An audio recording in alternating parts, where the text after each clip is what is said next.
আব্বা কিডা রে? ও তুই বল। ওই আমাকে এক ফুট দাও। তোর কথাবার্তা যেভাবে বাইর জুলে আগে কালকুর সিডির ডিক্সের মতন এখনই তো তোর মাথায় পানি ঢালা লাগ দূরে। আচ্ছা দে টেকা দে।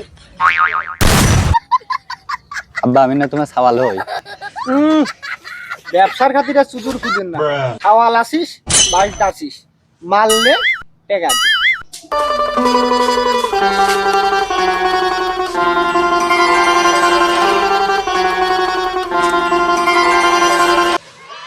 এই শোন, আমার জন্য একটু থুই দিস, রাত্রি দুই বাপুতি একসাথে খাবো। ও মালের সাথে কোনো সুদূর বদল নেই। বাপ আসো বাড়িতে আসো।